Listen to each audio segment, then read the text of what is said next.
Question is, I've got a tour coming up on the bike, a racing tour.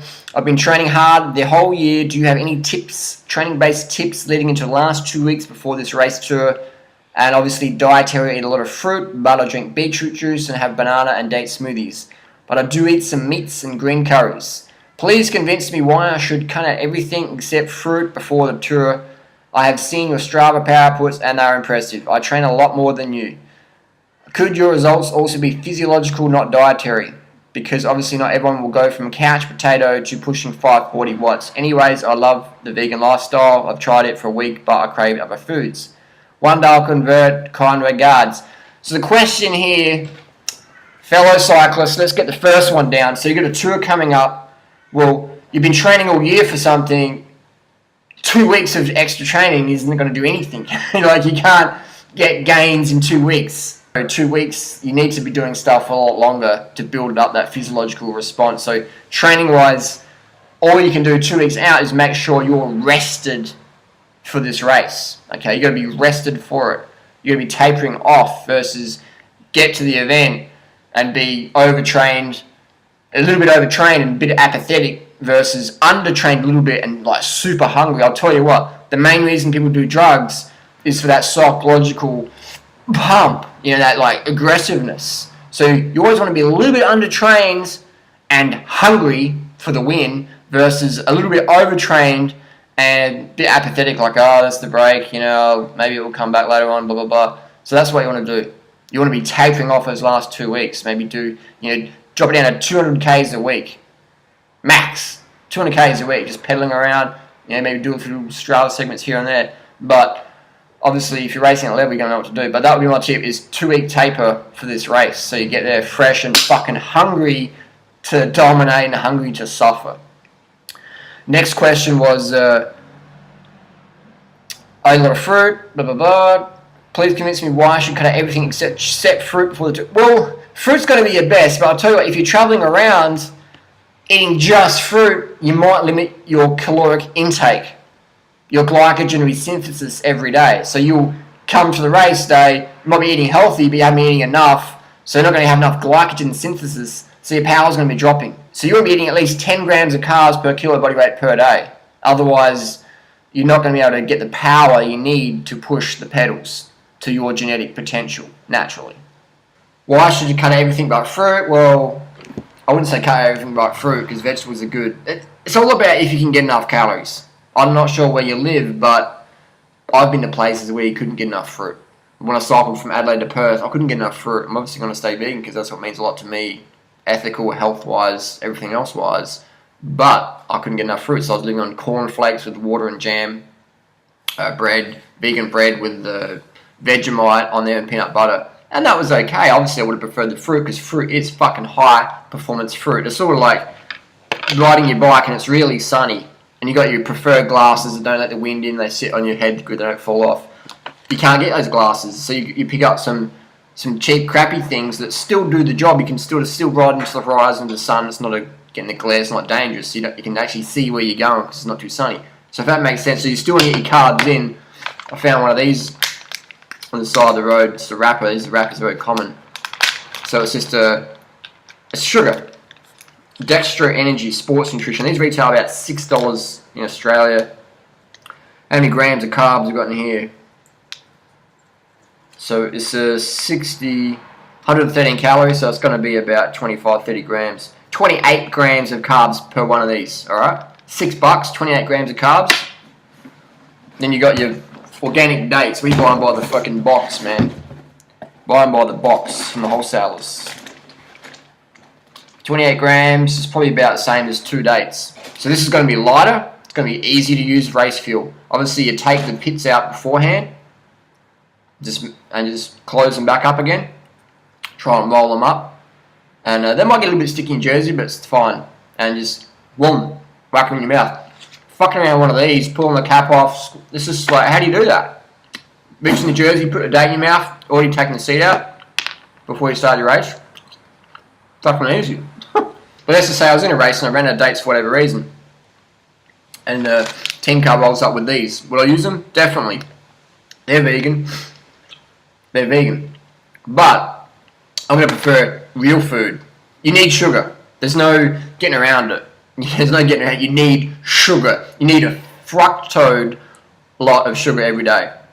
A fuckload of sugar every day. That's what you need. Fructose, glucose, sucrose. You need sugar. No sugar, no power. No power. Doesn't matter about protein and fat. You take carbohydrates out of a bodybuilder's diet, they're weak as piss. All the steroids, all the protein powders, creatine, all that shit. Take the carbs out, dead. Take carbohydrates, have a cyclist diet. Look at Lance or Contador when they ran out of sugar on one of the big stages and the climbs. Done. All the drugs in the world, all the training, all the technology, everything in the world. Take the sugar out, it's finished, done. Sugar is the most important thing when it comes to food. The most important thing. So you can cut everything out. But if you don't get enough calories, enough carbohydrate calories, you're shagged. You're shagged.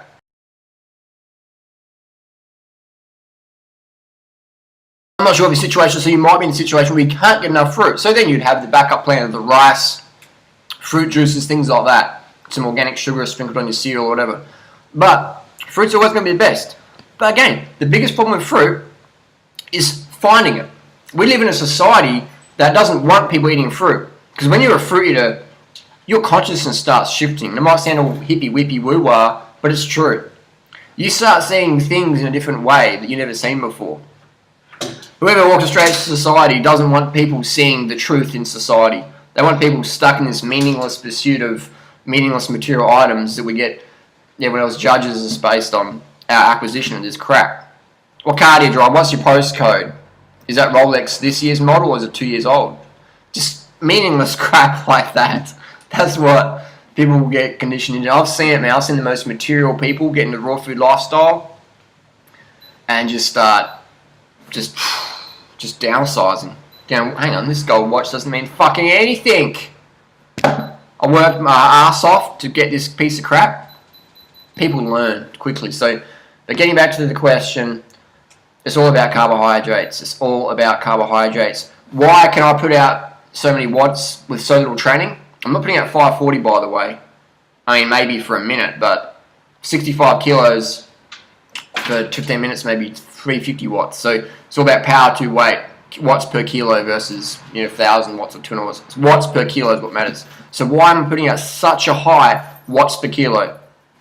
One, I'm always fucking carved up. Always full glycogen. Every ride I do, full glycogen from eating 10 grams of carbs per kilo body weight per day.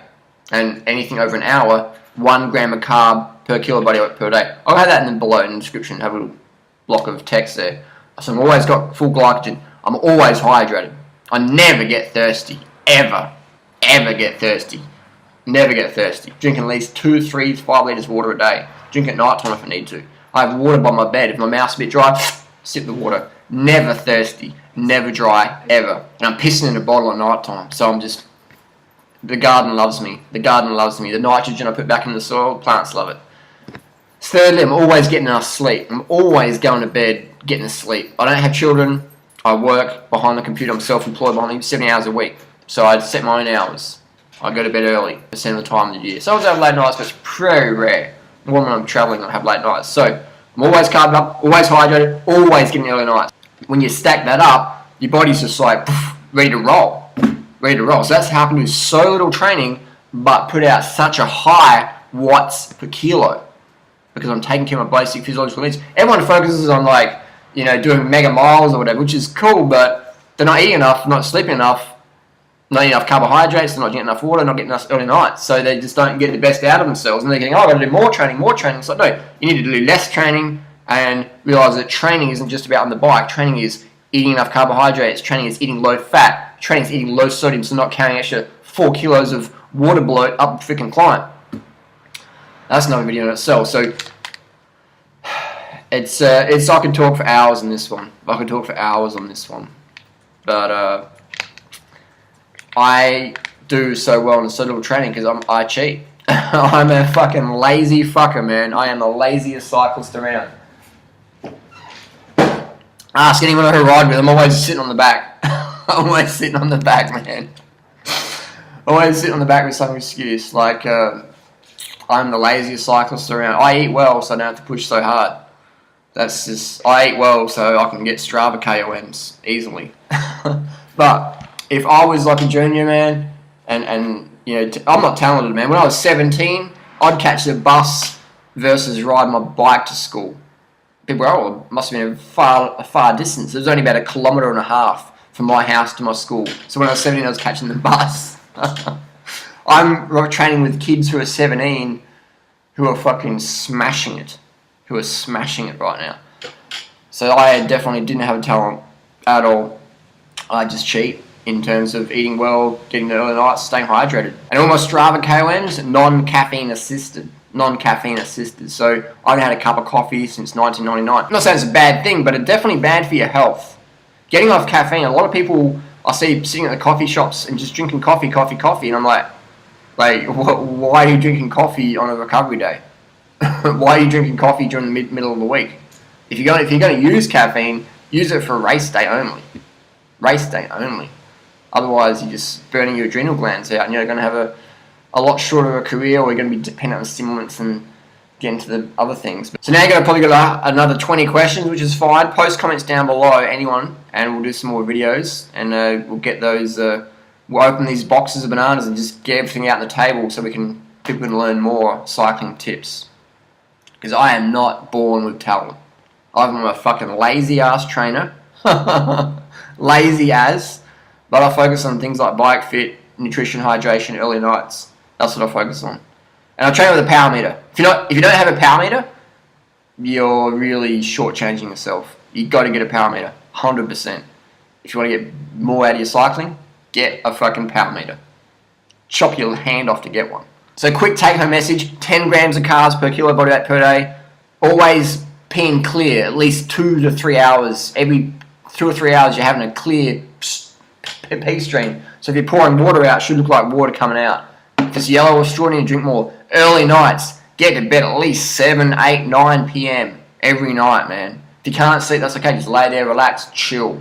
Rest is as important as sleep. Just laying back and closing your eyes and just chilling out. You don't have to sleep. Just rest. You need to rest. And that's my 3 tips dietary. Get a power meter, get a proper bike fit, mark it with a liquid paper pen so it's not slipping down, taper off for big races, and that's it. And it's, like I said, it's always better to be a bit undertrained and hungry versus a little bit overtrained and apathetic. Very important. Can't the fuck up, want to learn more, hit the subscribe button. We'll see you soon.